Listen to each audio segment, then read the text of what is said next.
Welcome to episode 3 of the Hard to Kill podcast. On today's podcast, we have Sean Laidlaw.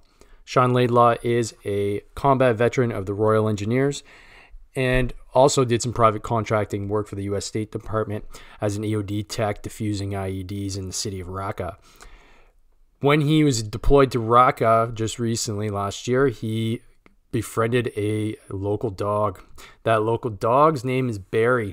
And because of that, he managed to bring Barrie back home to the UK and now has become somewhat of an internet sensation. So me and Sean got to talking when we spent a business weekend in Spain.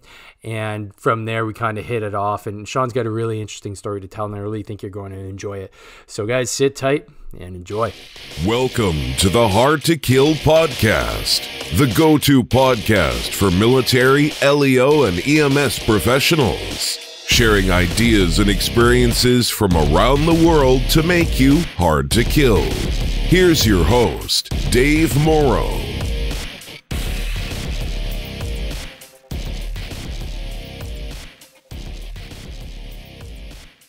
So, 3, 2, 1. All right, ladies and gents. So how's everybody doing? We got Sean Laidlaw. So Sean's a former engineer with the Royal Engineers. Is that correct, Sean? Yeah. And so we met in Spain, actually, of all places. So I was the only Canadian on a little business course, a business seminar in Spain, and I met Sean pretty much right off the bat.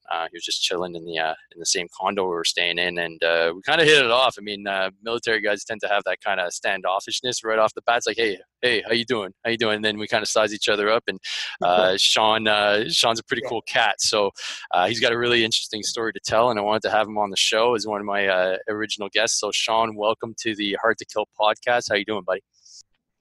Yeah, good, man. Cheers, man. Yeah, man. So big introduction. Yeah, big introduction. Exactly. So for all of us listeners here in Canada and the US, a lot of information doesn't kind of percolate over the ocean for some reason, even though there's the internet these days, you know? And so when I got over there, Sean was kind of blowing up. Yeah, it's amazing. The igloos get really good reception, and they kind of beam it into the middle of the igloo, and we're able to share with the rest of the family. So, yeah, Sean has a really freaking interesting story. When I showed up, he was just like, his phone was just blowing up. I'm like, what's going on with this guy?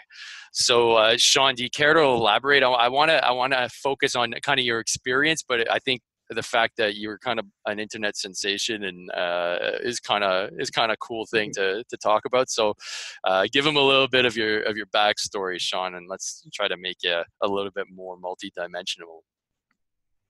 Okay, so I joined the military 10, 11 years ago now. I left 4 years ago, but when I joined, I'd left school, and I was at that point in my life where I just didn't really know what I wanted to do, didn't really know where my life was.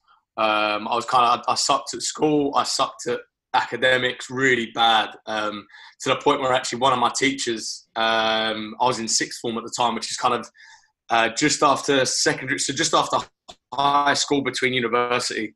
And she actually turned around and said, look, this isn't for you. You're not going to amount to anything. You might as well just go off and try your best in an admin job or something. So I took that on the chin, and actually when I'd done that, I was working in London. Yeah. I was actually working in London. That's brutal, buddy. Like I was a teacher too, and like it's just, it's just those are just the things you don't want to hear, though. Like I tried my best not to say like, hey, dude, like you know what, working isn't for you. She was like an Go RE. dig ditches. She taught religious studies. So it's like, who are you to tell me what's going on? Yeah, no shit. But I mean, I took it when I'd done that, got a job up London. And I hated every second of it. I hated the train in, I hated the train out, I hated getting lunch, I hated the people. It just wasn't me at all. But I didn't know what me was, and I just sucked at everything. So my grandparents were in the military and stuff, and my dad wanted to join the military, but through injury he couldn't. And it was kind of this like thing in the background, and it was never said. I was never told to do it. I was never asked to do it. And then I just kind of went down to the local recruiting office and joined. Took about 6 months to get in because I've got Irish family and they don't like Irish people. I feel you, brother, man. Once I was in, what? I feel you. Yeah. Growing up with an Irish family, I know the pain. Yeah, straight up. Like, it took me ages. I had to get like written permission and all these type of madness. But it was one of them kind of moments where once I was in, I was like, this is a bit of me. Like, but when I joined, I was kind of this fat. I call it fat skinny. I had a fat stomach, love handles, but really skinny arms and legs. I was like a potato with like sticks inside. It was ridiculous. Mr. Potato Head. That's so yeah, man, that was it. But when I joined, I had this group of friends, which weren't really sort of a great group of friends. I know that now, but they were like, "You're not going to do it. You're not going to achieve it. You're going to be crap." Like all the negative stuff, just like this teacher. Solid and then dudes, actually, when man. I got in, I was like, "This is me. I can." Yeah, I was like, I can push this. And then I finished top of my class in my basic training. I finished top of my class in my engineering. I finished top of my class at communications, which is what my trade originally was. And then I actually got selected to go do bomb disposal. And I come top of my class, and it just become this spiral of I was actually good at this, and I was getting better at it, and finished top of the class every time. It was kind of I'd never achieved anything in my life. I was like, shit, I'm pretty good at this.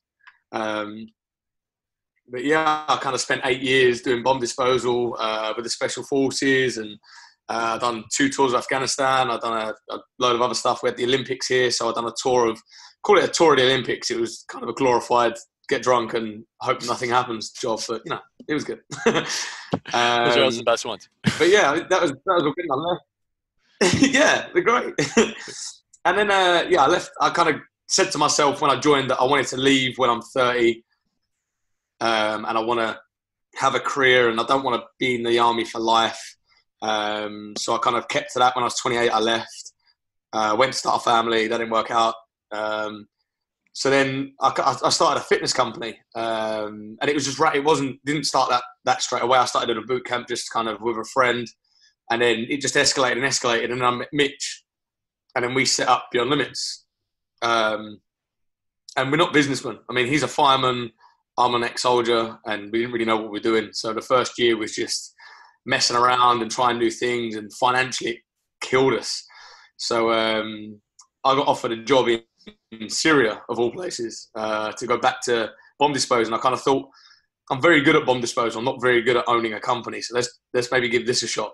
And I spent 3 months in Syria realizing that I didn't actually want to do this anymore. And I really enjoyed owning a company. But while I was there, I went through some sort of personal stuff with a girlfriend and, you know, the usual stuff with men of our stature. So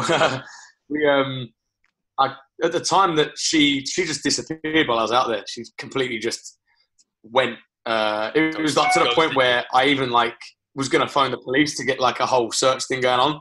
And I actually got through to one of her friends. And yeah, man, it was like I phoned her in the morning and was like, I'm leaving, because it was like nighttime in the UK. So I phoned her and said, I'm leaving out on a job now. I'll see you soon. He's like, yeah, cool. I'll speak to you when I get back. I rolled back in the gates, and every time I phone my mum, and then I phone her. So I phone my mum, said I'm safe, it's all good. And then I phoned her and no answer. I thought, oh, she's busy. And then the next day, she still hadn't got hold of me. It was mental. She just kind of disappeared. But I eventually got hold of a friend who was like, she doesn't want to speak to you. I was like, oh, this is kind of out of the blue. Fine. Wow. And that was it. It was just kind of, I was in Syria trying to deal with the fact that I've just lost this person that was kind of my support structure. But then the next week I found Barrie, which is kind of where the whole internet fame all ensued. So I found this little puppy in the rubble of a building. Because out in Syria, like 99% of the buildings are destroyed. Like, it is horrendous. I've got some wicked drone footage flying over the city, and you can see every single building's been hit. That's wild. It's ridiculous. But yeah, man, it's crazy. But we're kind of walking past this building, going to another job, and I could hear screaming. And I thought, Jesus, there's a kid under here. Mm-hmm. So we lifted it up, and there was just like this family of dogs.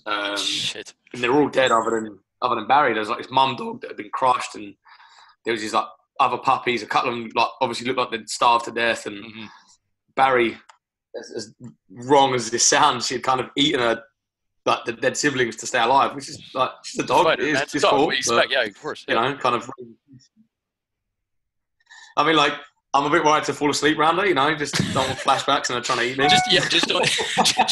Just don't pass out too long. Just don't just start nibbling on your leg. You're like, Barrie, come on. I'm not a viable food source. But yeah, it took a week to gain her trust, and it took her a little while to get there.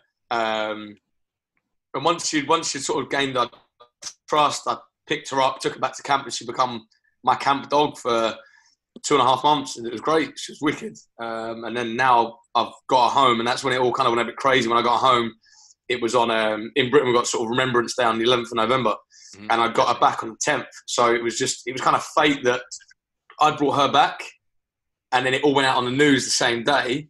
And because it was Remembrance Day, it was this whole big sort of like PTSD thing, and how the dog kind of helped me with PTSD, and how it kept me sort of sane while I was out there with everything that was going on. And it was we was on news channels, we was on all these random meme websites on like Facebook, Instagram, Snapchat. Yeah. It was just surreal. Like, I'm just a nobody soldier, and then all of a sudden, I'm like, every time I turn on the internet, there's me, and every time I turn the TV on, there's me with this dog. I love that. I checked out a bunch of the stuff on the Mirror and a few interviews and stuff like that, and I love how they immediately turned it into you being this like sex symbol. Like, they're like, this hunky soldier saves this beautiful puppy, and now look at all these Twitter posts from I'm like, wow, that turned quick, man. Like, this is no longer about PTSD. This is clearly about how hunky Sean is and how we need to set this guy up with, like, I was like, God damn, like, this is ridiculous, man. Like, it was too funny. But awesome story, though, man. The amount of messages I got from, like, soldiers that I don't even know. Like, I had US soldiers, Canadian soldiers. I had, like, soldiers that are just, I don't even know these people, messaging me, go, bro, I wish I found a goddamn dog. I'm not a nomad. It's like, bro, that's all it takes? Yeah, no kidding, man. Like, the amount of dogs we had on camp was ridiculous. All I had to do was literally take them home. Ah, man. Yeah, no, it was a pretty cool story, though, man. To just touch base with, like, all the shit you're going through relationship wise. I mean, like, how many guys have we seen, when I was overseas, a buddy of mine, like, his wife and kids, like, yeah, we're done. I'm like, I was lucky in the sense that I went over and I was just unattached. I was just like, you know what? No wife, no kids, no girlfriend. I was like, I'm just cutting that out. So therefore I won't have to deal with any of that shit if it does go down. Yeah. But, obviously that's inevitable for guys that are married and stuff like that, or have a serious relationship. And man, I just can't wrap my head around how I've been able to cope with, my relationship falling apart and all the shit that you have to deal with, obviously, when you're deployed. So man, like, good on you, man. Like, we had a dog on camp too. Xena, she was freaking awesome. But it's, obviously we couldn't bring her back or anything like that, but like having that dog, and also my good buddy too, Ilian, our Bulgarian bomb disposal guy, he had an awesome dog, man. Borja. And I was like, honestly, man, like, having that presence, like, I understand why dogs are so important, like, you can, like, there's no judgment. And, like, it doesn't matter what the hell's going on, man. You're able to go and, like, you're able to pet them, feed them, and train them and stuff like that. It allows you to get your mind off of shit. So, yeah, man. So, tell me, like, what's Barrie doing now? Like, you got her doing tricks, or? They're just happy to see you. Yeah. Yeah. So is Barrie's just, she's your dog now? Like, that's it? There's a regular everyday dog that just happened to come from Syria? Mm-hmm. Cool. All right. So, so tell me more about your business process. Like, clearly you had that kind of mental switch where it was like, okay, well, I'm not good at this. Then you go over to Syria and you said, like, oh, actually, I don't like this. I like the other stuff, the business stuff, more. So what was it about the business that really kind of gets you up in the morning? What's that drive? Well, the first kind of year, and even sort of sometimes now, it's that the whole just going, like, it's back to your roots. I mean, like, you just do PT with, like, a group of guys that you just drill so hard, and everyone's just like you can just throw the most horrendous workout in, and everyone just guns for it, and everyone's, like, all together. That fires me up. Like, I get a group of people, no matter what their background is, no matter what's going on in their lives, for that hour, they're just drilling this savage workout in a field, getting snowed on, rained on, whatever, like muddy as shit, and it's great. And that kind of fuels me. But I think now we're kind of owning a business properly now.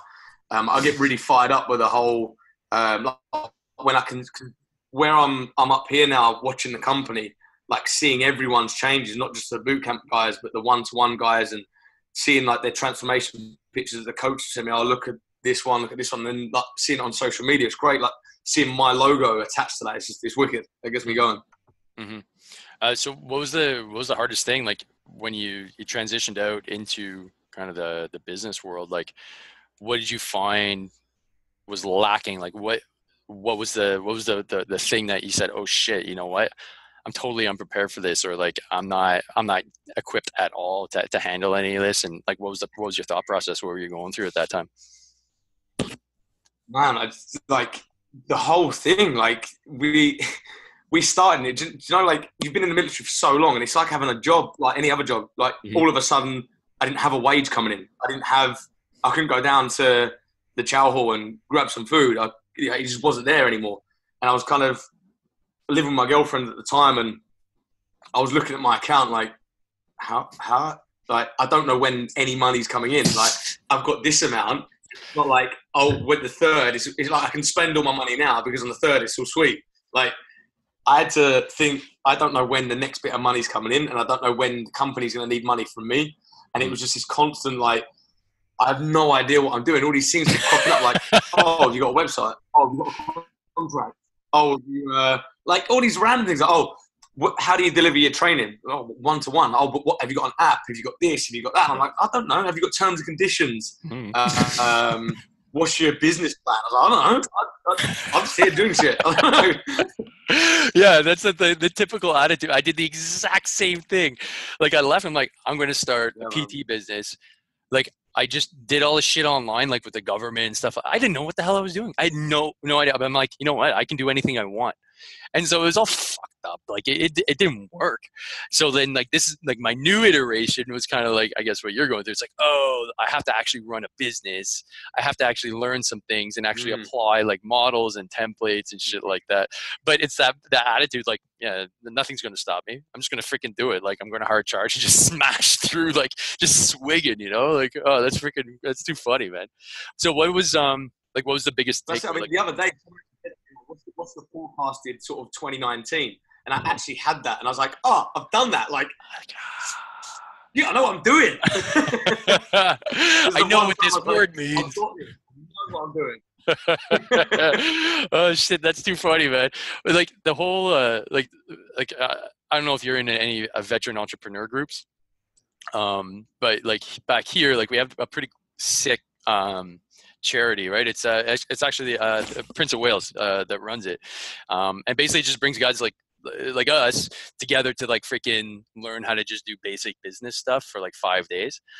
So I took one of those, and I was like, oh, like I went to school, but I just had no idea, like basic accounting, forecasting, you know, a business plan. Yeah, same thing, business plan, like business plan. Yeah, I'm going to show up and do training. They're like, that's not a plan. I'm like, well, it's a plan in my head. They're like, yeah, that's kind of a problem if you want money. I'm like, oh yeah, it's true. And it was the same thing. Like I was just figuring it out as I go along, like no plan, just like, well, people like to train, so I'll just train them. You know, like it's freaking. It's good that you mentioned it, man, because you know what, like.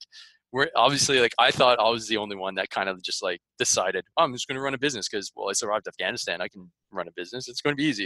And then you said the exact same thing. So like, there definitely there's guys out there listening to this like, oh shit, that is literally me right now. And if these ding dongs can do it, obviously I can. So, you know, like that's what I hope guys can grab from this. Like, it's all right. You can be all fucked up, but you can figure it out as you go along because we have the right mindset to get there. So, okay, tell me a bit more about Beyond Limits, man. It's just, someone actually said to me today, it's done stupidly, what's the word they used? Like, I just don't know when to say no. Like, I should have shut the company down like 2 years ago, but I was like, no. Stupidly stubborn, that's stupidly the one. Stubborn, yeah. And that's what I kind of see with all of us. Like, all of us in the military are the same. Like, I started this, and I ain't quitting until it's done. And that is It's like, I will be homeless, but I am doing this. Yeah. It's like running like Mate, PT I was sessions homeless underneath the 2 bridge. years Like, ago. I was in my van for like a week. that's crazy. See, like, I'm lucky enough, like I have my wife as support, right? And like, you know, we've got a house and like we've got assets. So worst case scenario, like I have a place to live and like my wife will feed me, like we're good. You know, like I don't have to like worry like, oh shit, like I might have to go live out of my car. Like that's I hope hopefully my wife's not listening to this. Like, oh yeah, we'll see about that, you know. But yeah, that's yeah that that struggle is freaking, you know, not knowing where that next paycheck is coming in, and like I guess it, like on my end it would be like paying the mortgage, but you know like how you know how much like, pain can you go through, and like we can endure quite a bit of pain, like we're Yeah, man. to that shit. So like that mindset is freaking like essential for entrepreneurs like us. But like your Beyond Limits coaching, explain like what you got going on. Like what are you doing for your clients, and like how's that shaking out these days? So we actually developed this system called 3XB, and it's kind of like a big adaptation on like how you start out in the military. And where Mitch is from the fire service, it kind of follows the same sort of principles as joining the military anyway. Like you join up, you do basic training, and then once you've done your basic training, then you put to the test. Like you go away on exercise, you go do all these random sort of exercises that are real, like true to life, like blank firing exercises and things like that. And you drill your skills that you learn. And then you go to this third stage, which is beyond, and that's kind of where you're, like when you go to war, that's kind of like you go to Afghanistan, you go to Syria, and you actually apply what you've learned and what you've built on, and then what you've really sort of pushed on in that second phase, and then you apply it. So the 3XB is actually 3Bs. It's build, burn, and beyond. So the first stage is build. That's your basic training. That's kind of learning the basics, the essentials. And that's sort of applicable to movement, so squats or deadlifts or clean and press. And that's also applicable to nutrition. It's applicable to your own mindset as well. So changing your mind to actually learn these things and put them into practice, not just think about, oh, I want to lose 2 kilos before I go to Ibiza, so I look sweet on the beach. It's changing that. And yeah, like I want to feel good, I want to move good, and I want to look good, all these things.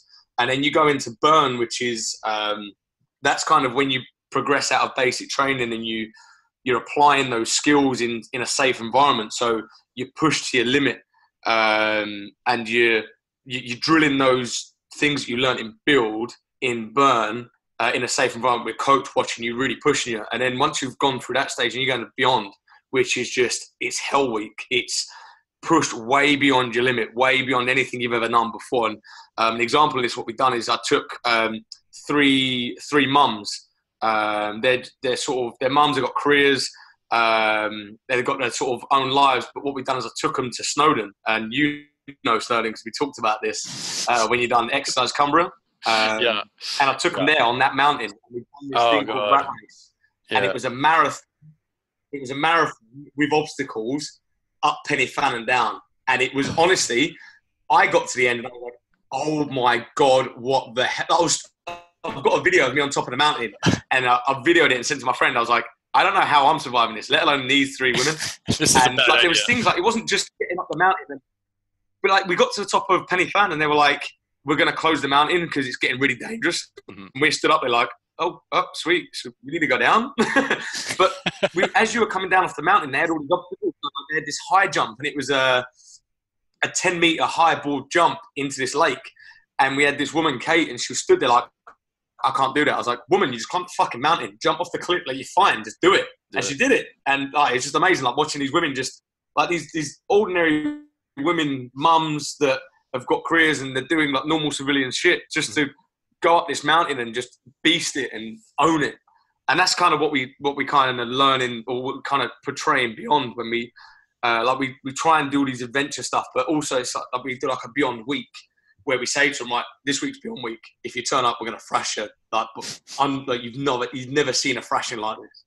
That's it. It's amazing how people freaking love pain and punishment. Like, we're case in point. Like, we know we like it. Like, we wouldn't have stayed in, but it's like visceral. It's pure. Like, humans need pain, man. It's freaking. And when you tap into that, Yeah, man. holy shit, man. Like, it's like people. Prime evil, man. You've got to know it. Yeah, it's wild, man. Like, we used to do Spartan races, and when I was teaching, I used to take kids up and some staff up as well. And like, we've done some hard shit in our careers, but when you take somebody that has, this is like the hardest shit they've literally ever done in their lives, that like unlocks something in their brain, right? Like, you've now entered like into a new realm, like, wow, I can't believe I did that, and like, it would take a few hours to do something that was just like up and down hills. It's just like, if you've done a whole bunch of that shit in your life, you're like, okay, yeah, this is all right, but it's not like the hardest shit I've ever done in my life. But everybody's got a different frame of reference. But as soon as you unlock it, it's like things change, man, and for the better, man. And that's, I guess, what you guys are doing, which is freaking awesome. That's why we always go with the Beyond Week. Like, we always go through in 3 stages. So when you go to Beyond Week, at the end of it, you're like, that's the hardest thing I've ever done. So when you go through Build and Beyond again, that's not hard. But then you go to Beyond again, or so when you go Build and Burn, you're like, okay, I can do this because it's not as hard as what I've done 3-4 weeks ago. Mm-hmm. And then you go back into Beyond, you're like, yeah, this shit's harder than that one. That's harder. But each time you're leveling up and you're unlocking that, like, you're doing something harder than before. So you, like, for an example, me and one of the guys, we got on an assault bike and we done an hour, and it was, you had to do 60 calories and then 20 burpees for an hour, and you just go, and there's no rest. You go. Now, whenever we go on the air bike again, mate, honest to God, it was the most brutal thing I've ever done. Afghan is nothing compared to an hour on an assault bike. Oh my God. No experience. No. If you guys haven't done assault biking, like anything where it gets programmed assault bike, just get into that pain cave and just accept that it's going to be shit. But that's it. I mean, now whenever this guy goes to do the assault bike and it's like, right, it's 15 calories and this is this, he's like, well, I've done an hour on this. So, yeah, nothing. So every time he gets on it, he knows he can just do these calories and he can just burn it and he can just get into that mind where he's doing it, it's hard and he feels hard, but he's like, but I've done this before. And you can just push. You can, like you said, you're tapping into that something inside. Mm-hmm. Mm-hmm. Yeah, it's funny. Like the first week that I was in basic, up until then, I played some sports, like American football, hockey, you name it, basketball, like all the basic shit here. And first week, it's hard, like you're not sleeping, you're all sleep fucked, and the PT wasn't crazy hard, but it was still consistent, like I never trained, 5 days a week, and doing push-ups every freaking 15 minutes. Like that just wasn't in my wheelhouse. And then something kind of just went like bink. And I remember I was talking to the LT, like we had, your first week interview to make sure you're not going fucking crazy. And he's like, hey, private, how you enjoying the first week? I was like, sir, with all due respect, I fucking love this shit. He's like, he's like, yeah, masochists do really well in the infantry. He's like, I think you're in the right spot. I was like, yeah, I think I am. And it was just like, it was like I unlocked a level in my brain, it was freaking awesome. And then ever since then, it's like, oh, this is something that I like pain. I like putting myself in shitty situations to get out of them. Like most people want to avoid it at all costs, but that's kind of like that military background, right? And if you don't ever exploit that, you'll never know that that's something that's a part of your character. Definitely, man. Definitely. Yeah. So dude, I've got a few questions for you. I call them the big three. So, I like kind of getting to know you a little bit better based on these 3 questions. So I just asked Rich Wellington these questions too, and he had some pretty tight answers. The first one is that guy's got his stuff on lock. So the first one is who's your biggest influence? Now, this can either be your biggest business influence or life influence or, a professional influence. So you can narrow it down however you want, but who do you think that would be in your life to date? I mean, it's one of those things, like it's kind of, it always, where things have changed in the past 4 years for me, I've had to sort of look elsewhere. So like when I was in the military, it was my staff sergeant. He was a soldier. He was a hard ass, and he was hard but fair, and everyone liked him. But if you fucked up, you knew about it. Like he didn't believe in paperwork punishment. It was you go in his office and he'll give you the option. He'll put the paperwork on the table and go, right, goes one or two ways. Pick it, and you either choose the old school option or you go with the paperwork option. And he looks after his boys well, and that was kind of the soldier that I aspired to be. Like he was good at his job.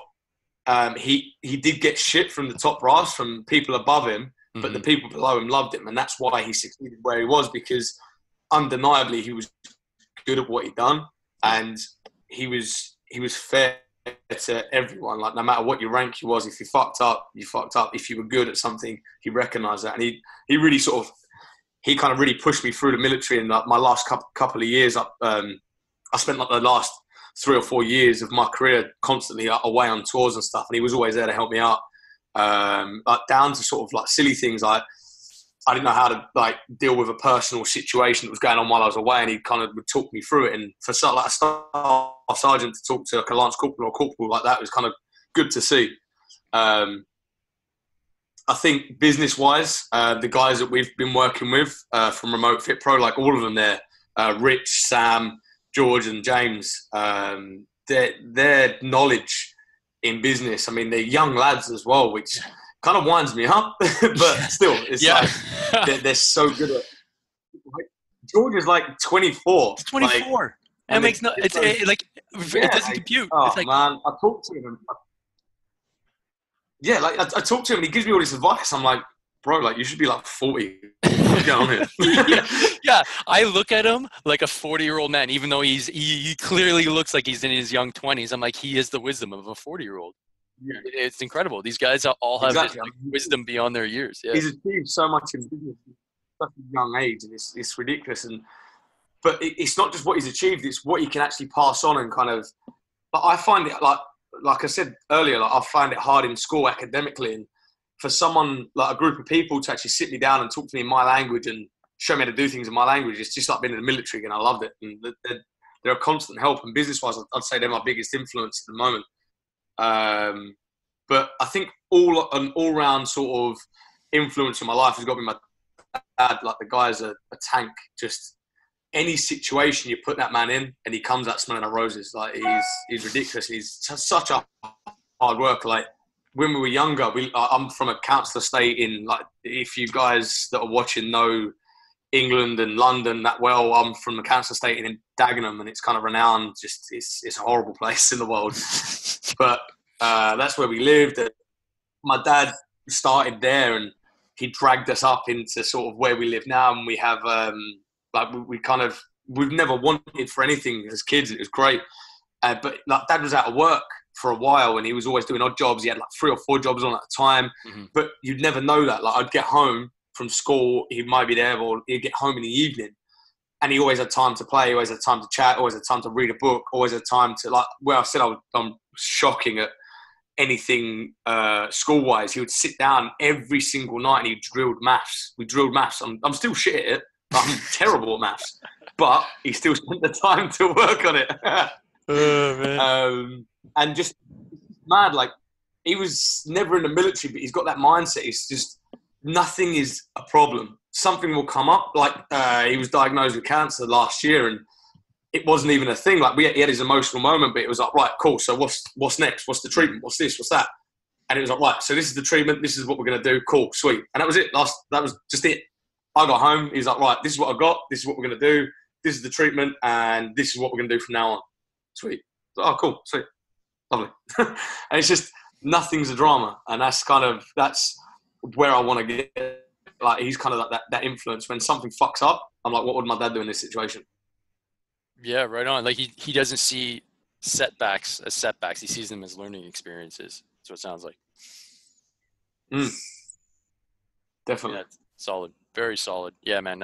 It's funny, like it'd be interesting to know, guys that end up being successful in the military, whether, because we all tend to have kind of the same mindset that is probably already there and it's just curious to know like where you get it from, and that hard work, that trend line is always there, and it's either you get it from one of your parents or both of your parents. It's just to be interesting to know, like if you do ever conduct a study, like are these guys likely to do well in the army and like stick in for more than 5 to 10 years? It's just be interesting to see, like, yeah, the fact that your dad did that, all that just obviously that rubs off on you. That's obvious.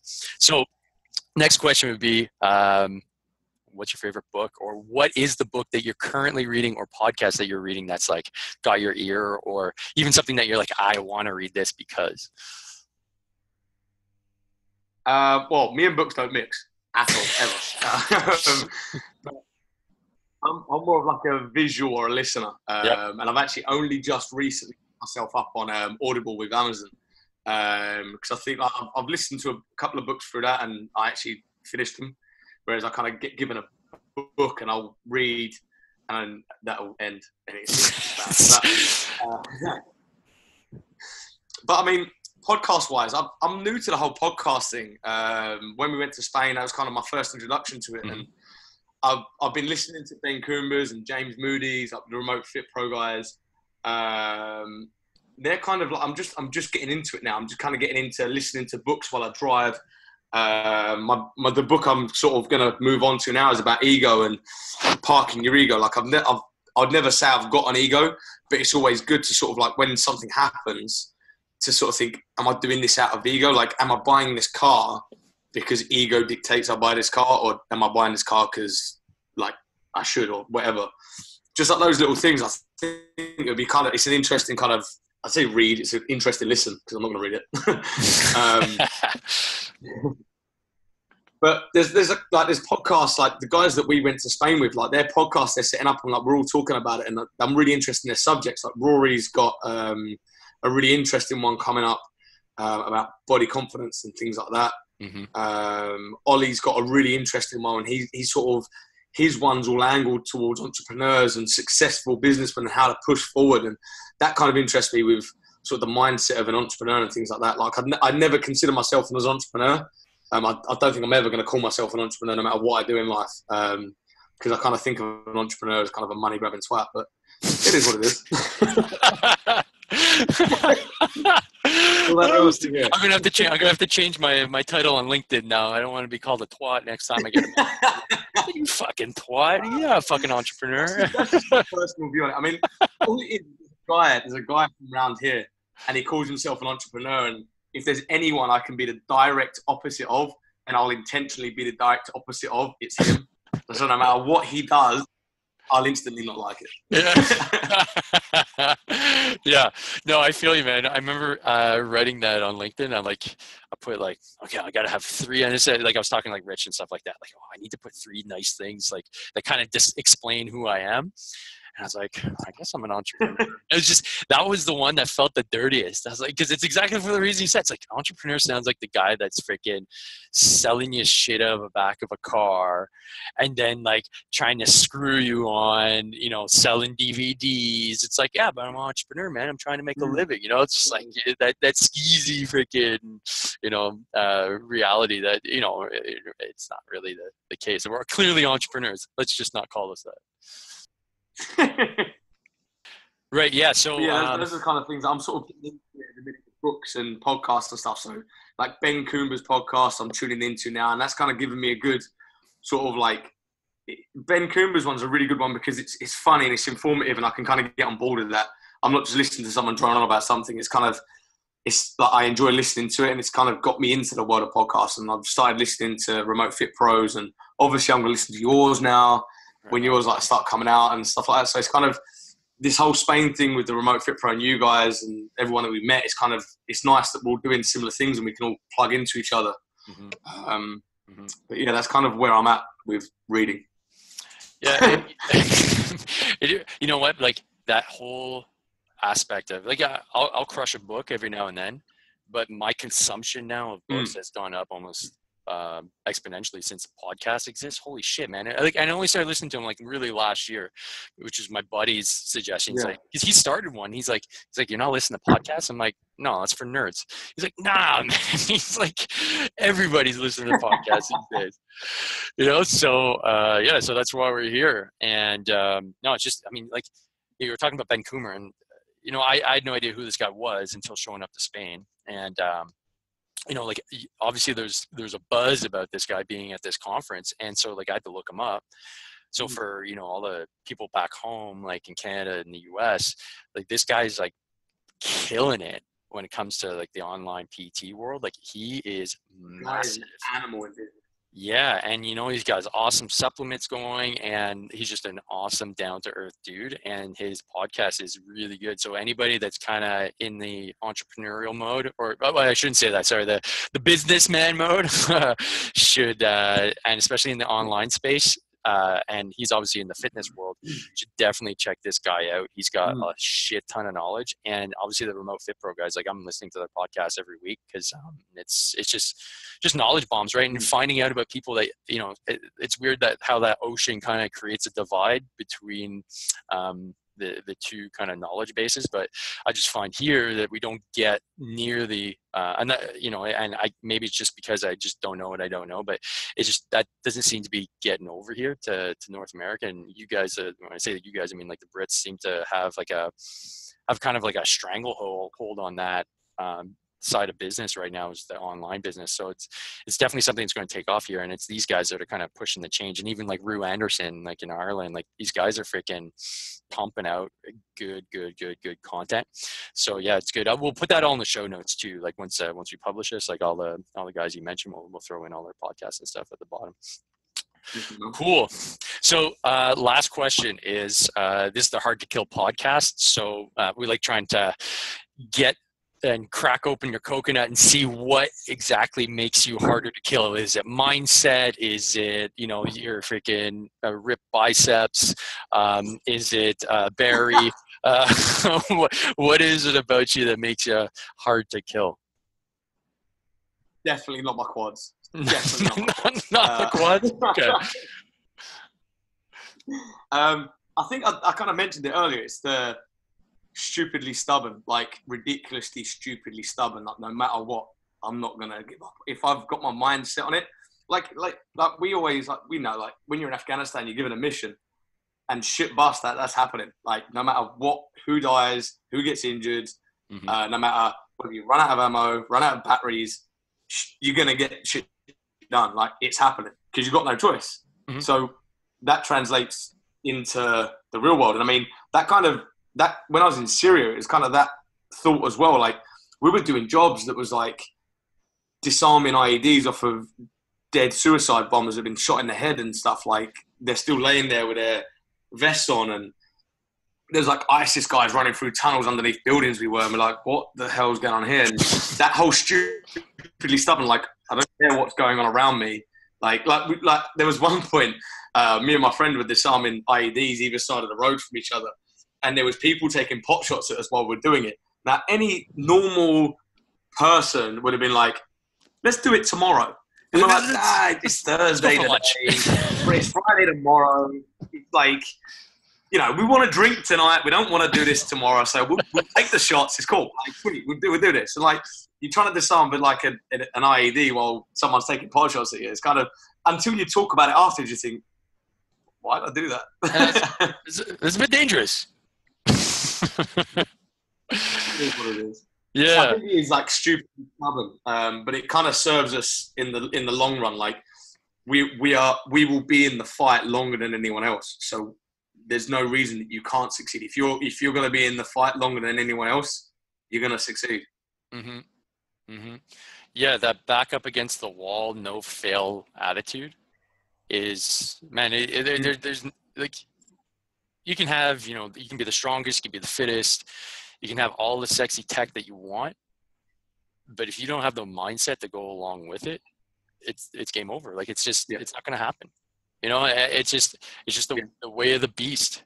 You need to have that freaking rock star mindset, and that's basically what we go through right from day one. It's really the Army is mindset training. That's like a business can pay thousands and thousands of dollars to coaches to try and train that into their employees. But ultimately, like what you're doing, with like Beyond Limits, like you're essentially kind of training that into people in a very small, like time frame, right? Like they're not gone for months and years. But it's that mind frame, man, that like you can't substitute for mind frame. And that mindset is just so critically important. Yeah. I mean, like, yeah. I had a question from James the other day, and he was saying that if you don't do these actions and the company's this bad, what are you going to do? I was like, I'll dig in. And he's kind of like, he was trying to get me to say I'll fold the company, and at no point did I say it. He's like, why won't you say you'll fold the company? It's like, because there's no way it's going to happen. Like, I've been homeless, and I've been running the company whilst homeless. I was living in my van in the gym car park for a week, turning up to my 6 a.m. sessions, doing that, going to have a quick shower and doing a 7:30 session. Like, I've been to the depths of it, and it's still ran. Like, there is no way that the company's ever going to shut down. Like, unless I die, it ain't happening. Yeah, no kidding, man. Like, that's the fact that you've established that as your no fail mission. Like, you've burned the boats, right? You've like landed on the shore. The boats are on fire. And you're like, we got to move forward or we die. So that's freaking awesome, dude. Like, yeah, that's a really powerful message. Like, taking on something, and it's only something I learned kind of a little bit recently, is that if you're going to do something, you got to do it whole hog. Like, you can't half-ass it. I was doing this training thing half-ass for a while, and just wasn't doing anything. Like, it wasn't moving. And as soon as I decided to burn the boats, all of a sudden, hey, there's clients. Hey, I'm making a little bit of money. Hey, I'm doing a podcast. And that's kind of the sweetness that comes out of it, right? That's the hard work and the desperation. Boom, then you're moving forward. Dude, this has been freaking awesome. What do you got going on business-wise? What do you got coming up in January? What do you got in the future so people can come find you and come train with you guys? So we've kind of torn up the rule book on Beyond Limits the end part of last year, and we've kind of doubled down, like I was explaining, the 3XP method, and we've doubled down on it. It's not just a program, it's all we do now. Like, if it's not all we do, then why do we do it? And that's kind of what we put a line in the sand, and like you said, we burnt the boats. It's 3XP, it's nothing. You do this or nothing. And this year is going to be the year of 3XP. We're going to, like, the plans are unreal. We're starting our group coaching method with it. So we've taken the 3XP mindset and principles, and we've put it into a group coaching environment where we get groups of 14 people in the gym at the same time, and we train them all together. In the pipeline, we've got the online 3XP challenge, and that will be available on our website, and that's going to be getting a group of people again, maximum of 20 people all in a group, and delivering them sessions and mindset training and giving them sort of tasks to do to push themselves beyond. And the kind of that package is just, I really feel like it's the all round sort of fitness package. It's kind of like you guys are doing over in Canada, like giving people that military mindset. And this year is what we're going to really deliver that. So it's kind of a big year for us. It's that we burnt the boats in December, and there's no retreat now. It's kind of all in. Nice. Whereabouts are you? Like, where? If I'm in the UK area, where can I find you? Where can we go train? So we're in a place called Thurrock, which is just outside London, not too far from London. So it's called Thurrock. We're on the Thames. We're available. we're near London, so if you're ever in London, you know where to find us in Thurrock. We've got a website. We've got an Instagram. We've got Facebook. Instagram, we're kind of like, we're really big on Instagram. We kind of record all our sessions. We put as much content out there for free as we can to really sort of show people what the Beyond Limits mindset is and what it is to be Beyond Limits. And I think that's kind of resonates with your hard to kill philosophy, where kind of like we're saying you got to push yourself forward, and you're saying you got to be hard to kill. And I really think those two things kind of match up quite well. Yeah, absolutely, man. Like the philosophy behind it is that strong people are harder to kill, right? So, it's that 9 out of 10 times it just comes down to mindset, right? So, the training, is obviously important because it builds that mindset. But before you even take that first step, you have to be committed to taking the step, and that's all up in your head, right? Where can we find you on Instagram? What's your handle? So at Beyond Limits Coach is the business. I'm at Sean Laidlaw. And then you've got us on Facebook, which is Beyond Limits Coach again. So any social platform we're on, we're just Beyond Limits Coach. Kind of try to keep it as simple as we could. Because simplicity is key in the military life. It's very, very key. The more complex, the more likely it is to fall of shit. Yeah, 100%. Right on. All right, so we'll drop all that in the show notes for anybody that wants to check you out, drop you a line, and have a awesome coach like Sean and Mitch. Like, these guys are top notch. They know what they're doing.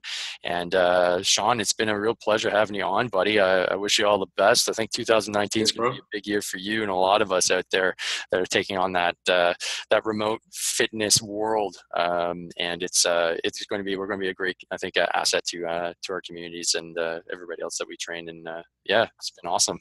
Thanks for coming on the show. Cheers, brother. Right, dude. Take care, Barrie. And we'll stay in touch, buddy. Sick, man. Cheers.